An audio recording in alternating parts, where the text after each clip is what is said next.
Hey, Johnny here from Propane Fitness, and I'm just here to quickly introduce part one of our podcast with Eric Helms. We've chatted with Eric multiple times before on the podcast, but this one is easily the best podcast we recorded with him. We chat about how he manages his own diet and training at the moment, and how he's actually taking a slightly more flexible approach to this diet than you might expect. We go into some of the elements of RPE, chat about his pyramid books, and also talk a lot about neuroses and mindset when it comes to dieting and getting lean, as well as plenty of other ridiculous and silly things. So this is part one. Next part will be released next week. Hope you enjoy it. Can't wait to hear your thoughts. We'll speak soon. What we're dealing with here. Yeah, it's important. Very important.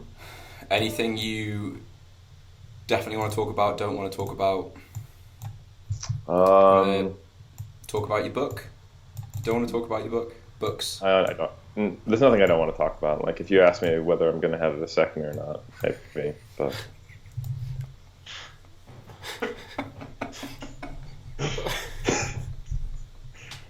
okay, we're gonna open with that, just to get out of the way. Everyone's worried about that. Yeah. Well, that's what everyone will be thinking. They're like, Eric Helms' new podcast. I wonder whether they're going to ask him about his vasectomy. Yep. Should we put the light on? Nope. Oh, that's a bit creepy, isn't it? That's okay. What do you think? It looks pretty comfortable for you guys. Just like... It's an essay. Hey! Where we take propane seriously because we burn ourselves in the eyes. It's actually a daylight lamp. It's too bright. Because in the UK we don't get sunlight. Yeah. Any sunlight. So. Ever. Yeah. Unlike where you are, as I assume. Brilliant. Oh, that looks horrible. What a horrible view. Disgusting, man. I feel bad for you. See that giant cruise ship out there? That's incredible. Are you at your house, I'm guessing? Yeah. Have you always lived there? Yeah, we've been in this apartment for a little while, and this is our deck. That's your boat. And that's your boat. Yeah, that's my boat. I just arrived recently from Australia. I know the pyramid books are doing well, but I mean, that is. Your response is, "You must be balling." Yeah. That you're driving a ferry now, like. Because the normal super yachts don't cut it, so.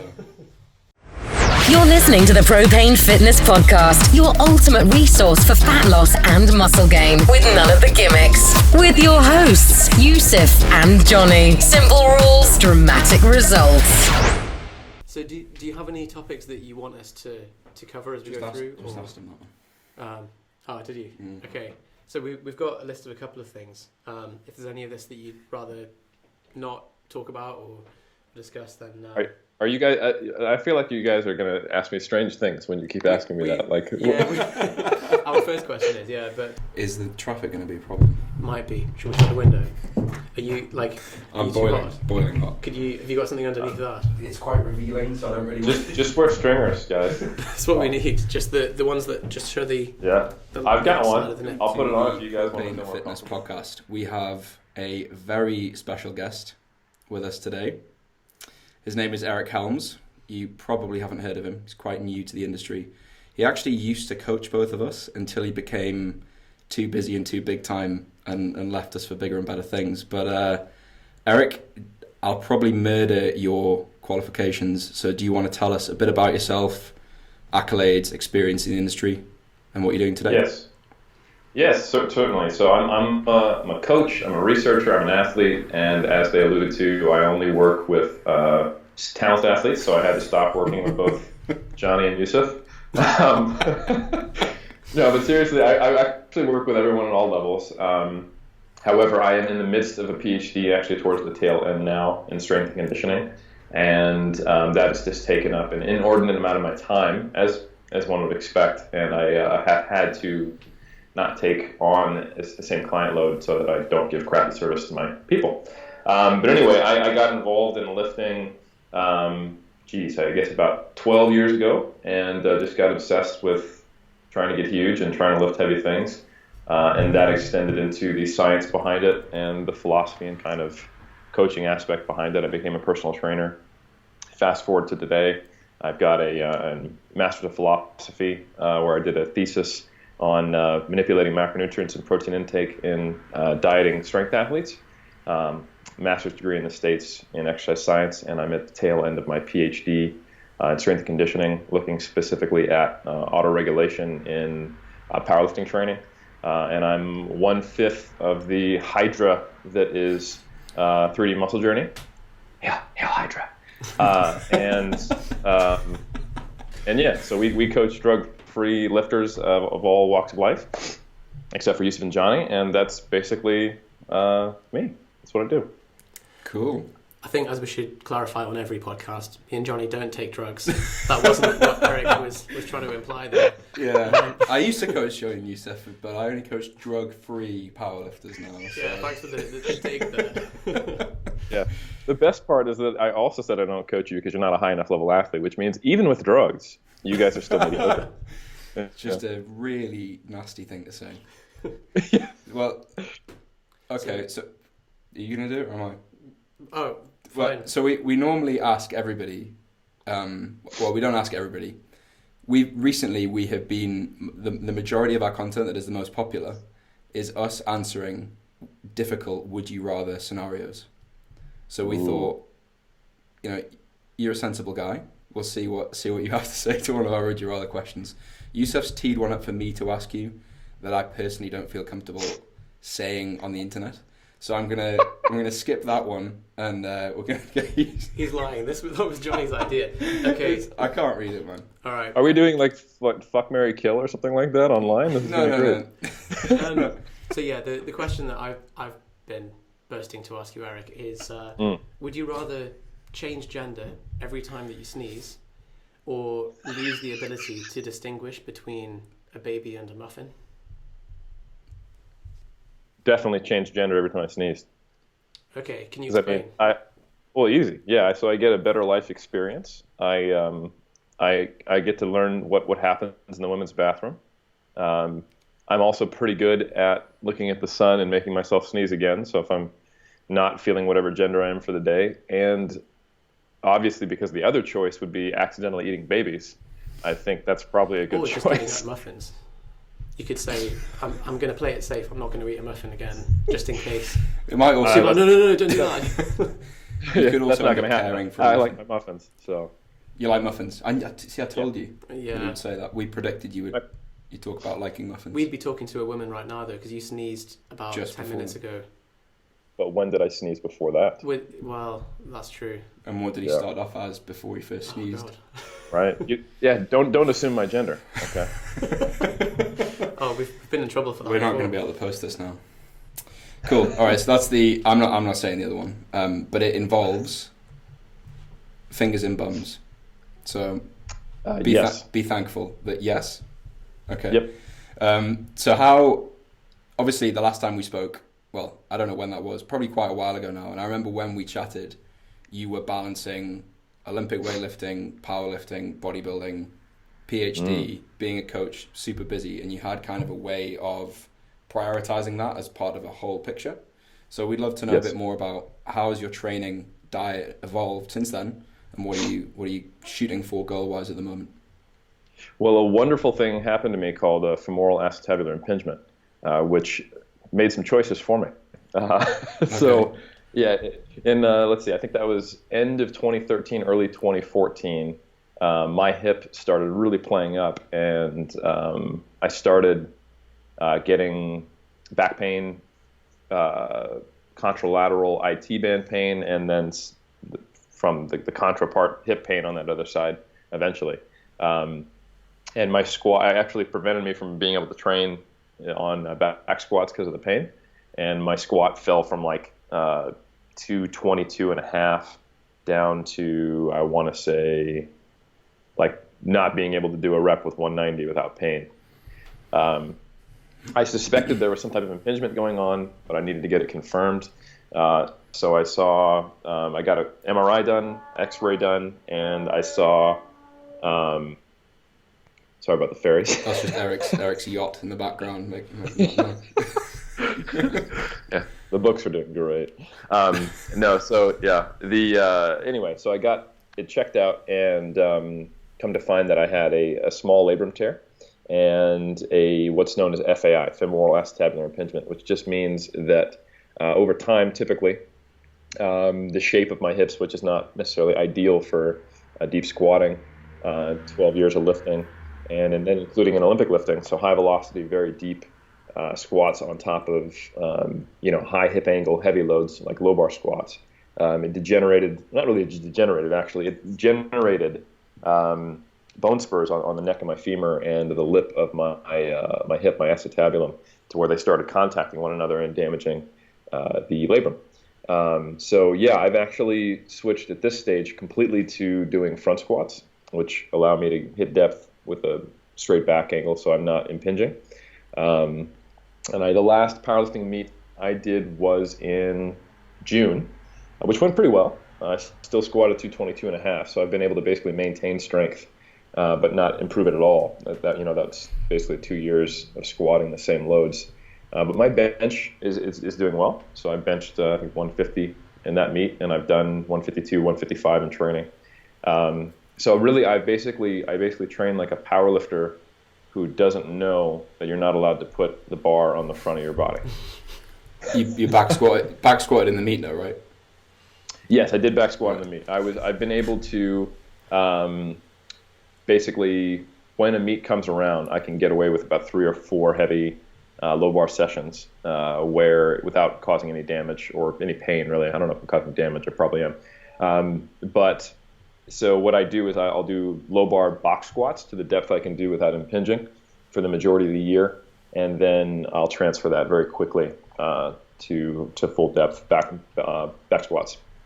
But even that was more problematic in June than it was the last few meets I did. So I'm starting to realize this isn't a sustainable strategy. So I'm probably going to be getting surgery pretty soon.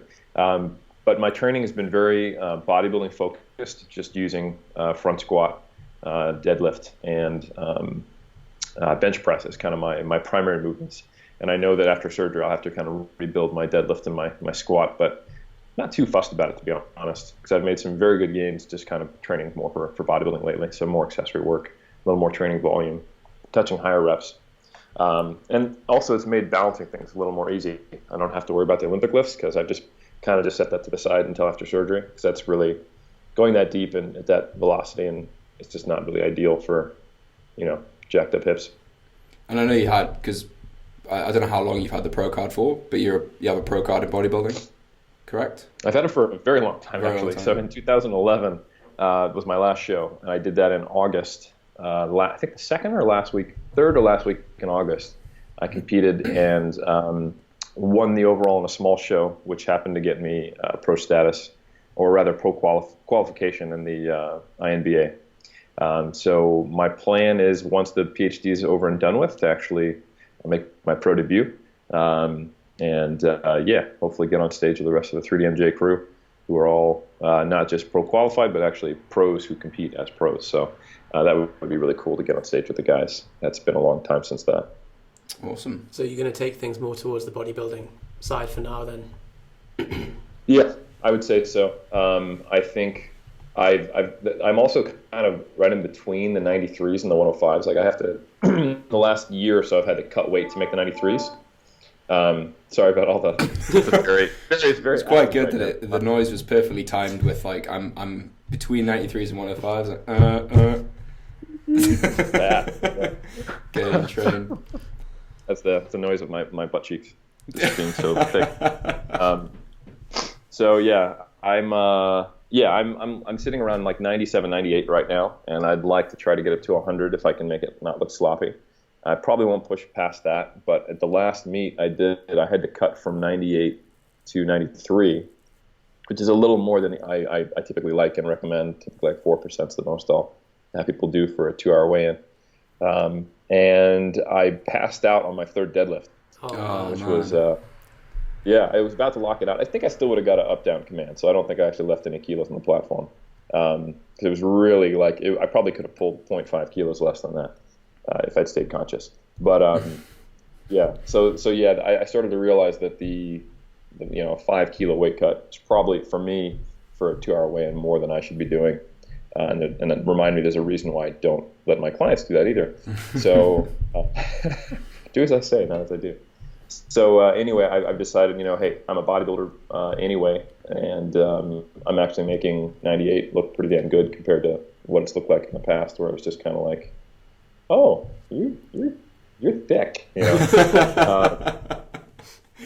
So yeah, I think what prevented me from getting up that high in body weight and having it look good before was I just couldn't really get the training schedule I needed with my data collection and PhD schedule. But now that I'm on the tail end and I have more time, I'm training 5-6 days a week for 2 hours plus, and able to get in the training I need to support the calories I'm eating to support the size I'm getting to. So it's cool that you've been able to adapt the way that you train as well around the hip, and then hopefully, I hope if you get surgery that it opens up some more options for you as well. But I suppose the bodybuilding will open up a whole new level of stuff to play with as well. So hopefully you can keep things moving. So yeah, I think a big part of it is staying motivated as well. Like I would naturally go through periods where I'd be very, very interested in powerlifting, or a little bit burned out on the movements and struggling with the lack of progress. And then I would start to focus on bodybuilding.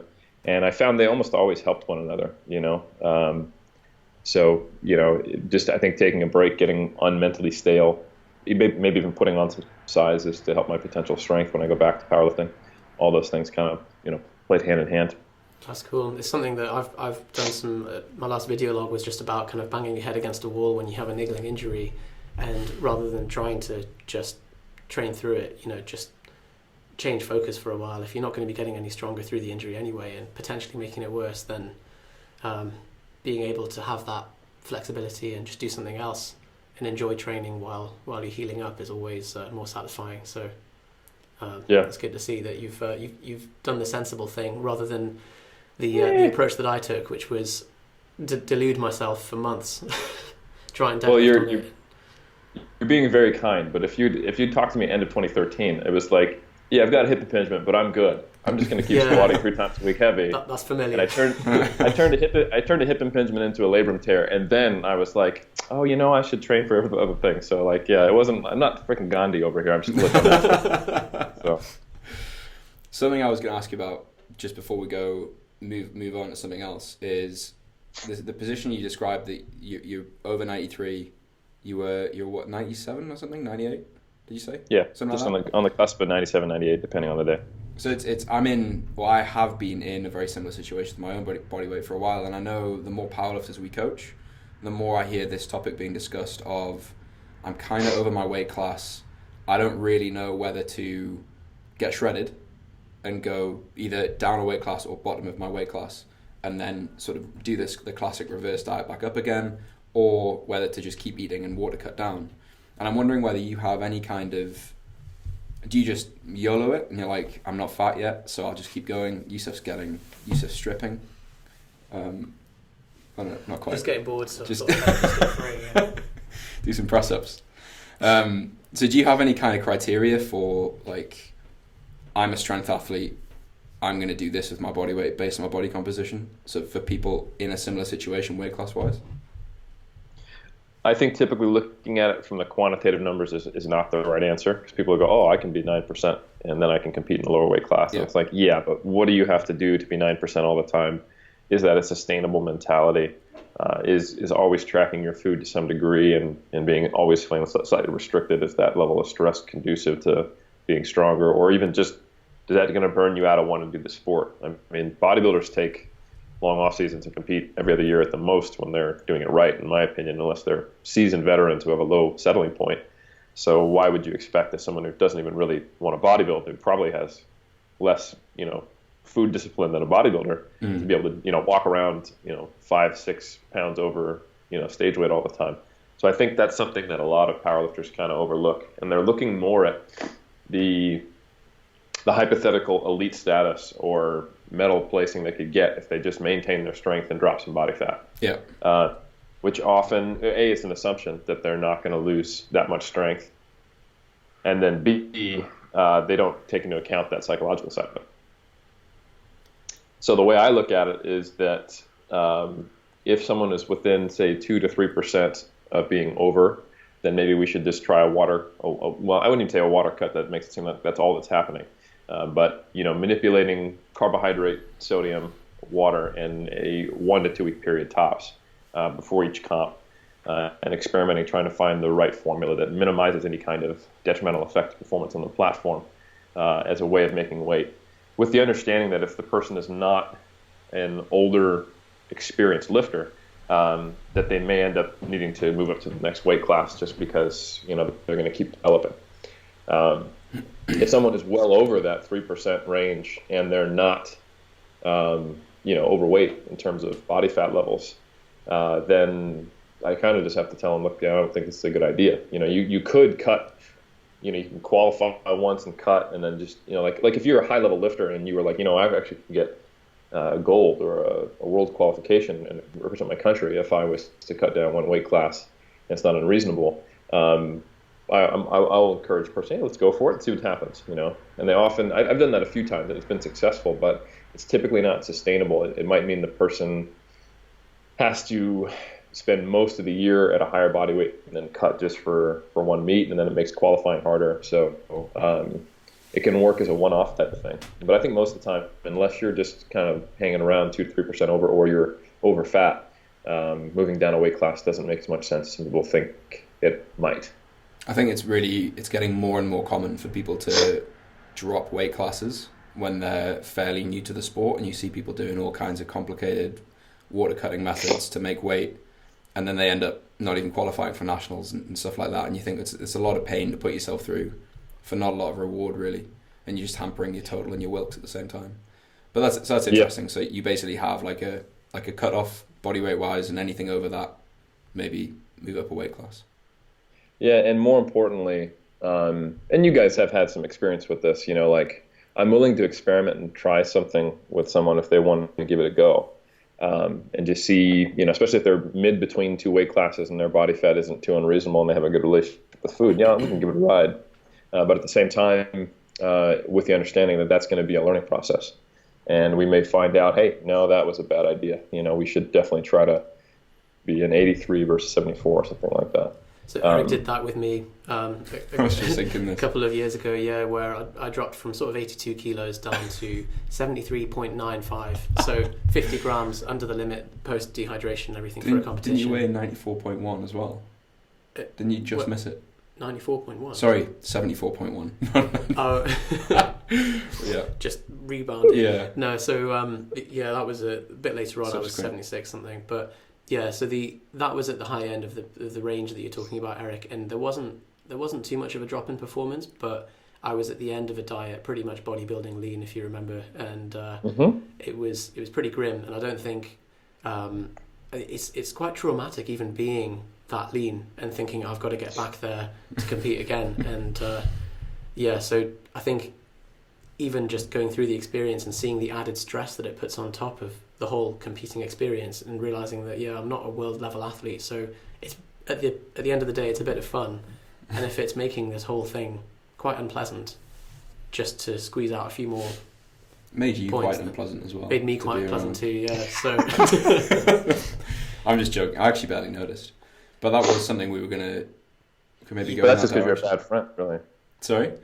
That's just because you're a bad friend, really. Well, I'm a terrible friend, but that's besides the point. Like, you shouldn't have been that lean.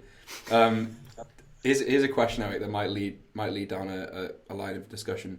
What is your current MyFitnessPal day streak? 0. Right. So, Eric, it's been lovely speaking to you. No, so that's it. Because you said something of like, in what you were describing of how, is tracking your food every day in some capacity the right idea? And I know that you tend to have a very flexible outlook on your diet tracking. And kind of what Yusuf alluded to there of the neuroses associated with dieting. Is that something you're deliberately taking a very lax approach with at the moment? Yeah, and I don't know that lax is necessarily the best descriptor, because I think that gives the impression that my diet varies wildly and that I'm just YOLOing it, and I don't care if I'm getting in, 1 gram per kg of protein and all fat for the rest of the day. That proper keto, keeping those ketones low. So to give a little bit of background and perspective, from 2007 all the way through mid 2012, I had a streak that was like 5 years long. Formidable. Impressive.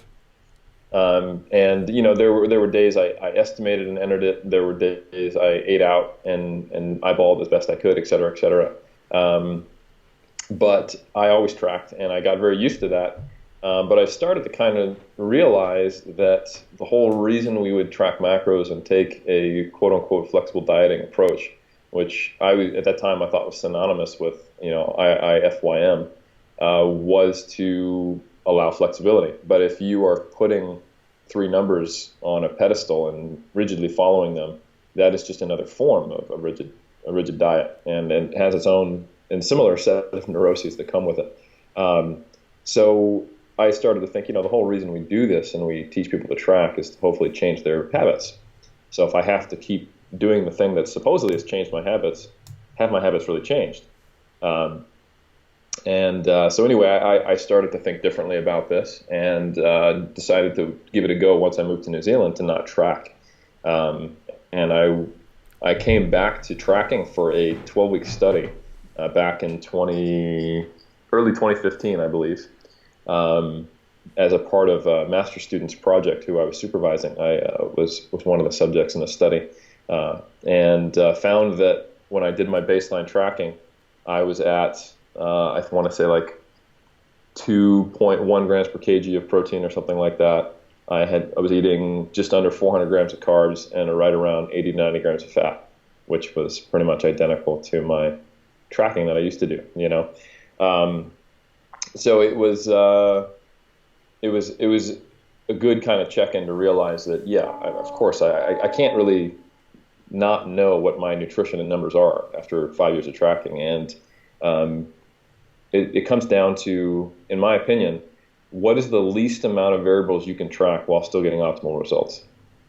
During contest prep, that might mean you're tracking for a bodybuilder, carbs, fat, protein, hitting a fiber minimum, ensuring a certain number of servings of fruits and vegetables, ensuring adequate water intake, and being pretty damn on point all the time and weighing your foods 95% of the time, and the other few times doing your best to estimate it.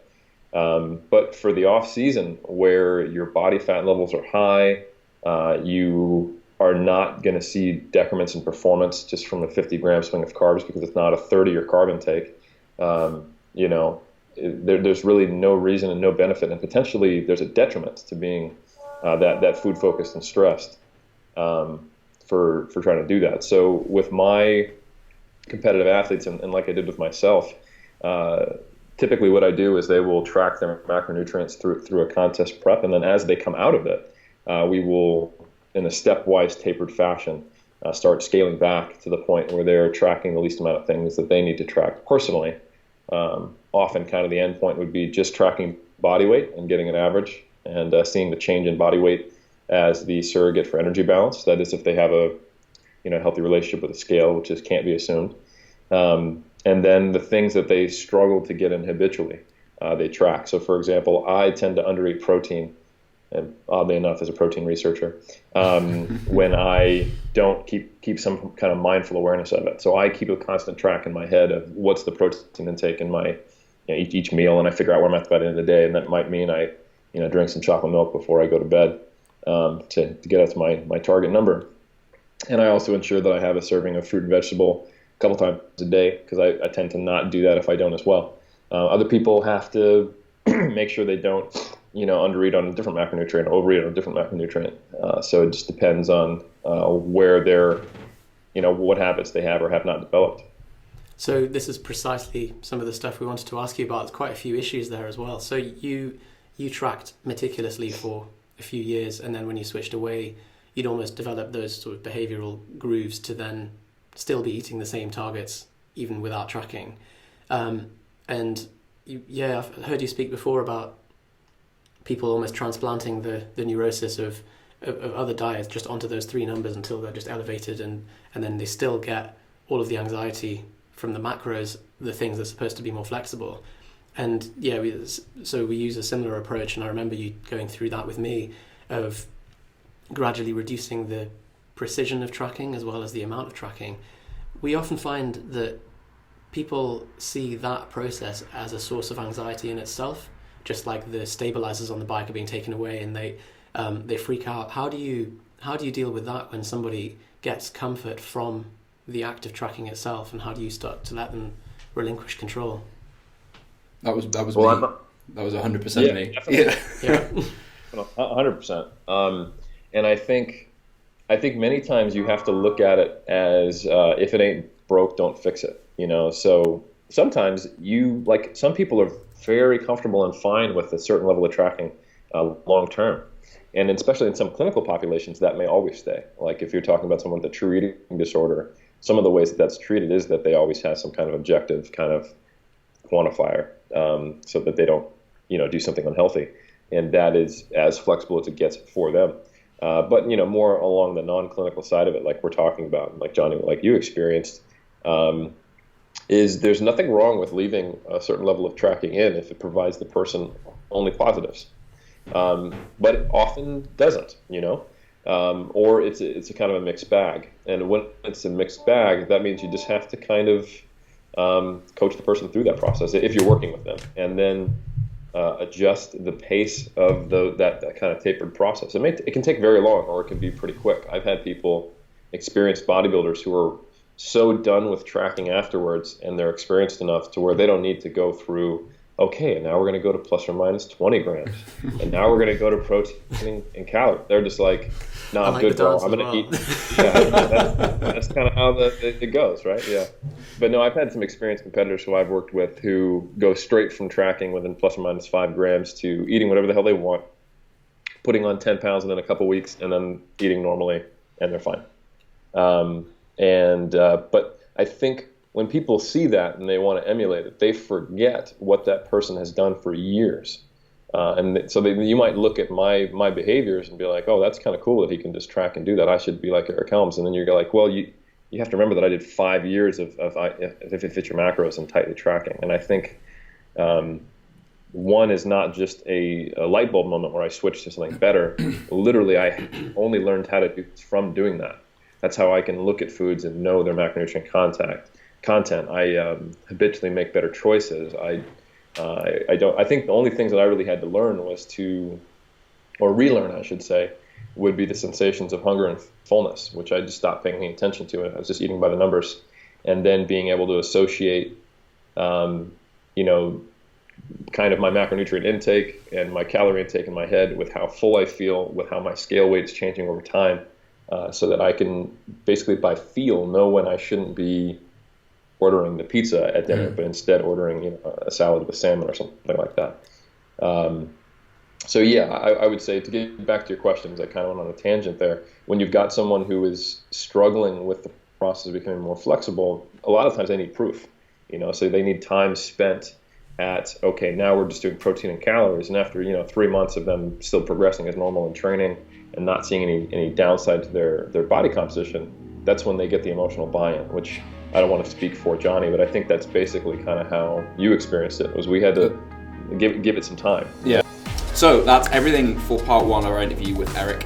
Hopefully you enjoyed some of the silliness and some of the questions we asked. We'll be touching on the same thing next week, so be sure to check in this time next Sunday for the remainder of our discussion about diet neuroses, as well as loads of other interesting things. Okay, we'll speak to you next time.